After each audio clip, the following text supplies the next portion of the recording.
Happy St. Patrick's Day. I'm out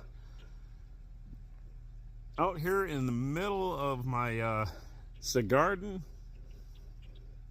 and I'm actually shoveling out the back door, and I wanted to give you a little weather report. The blizzard of 2026 dumped a lot of snow on us here in Traverse City, Michigan. So, all right, let's turn this around a little bit.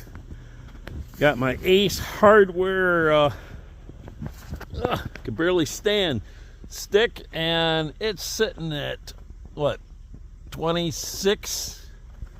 So a little over 2 feet right there in this garden.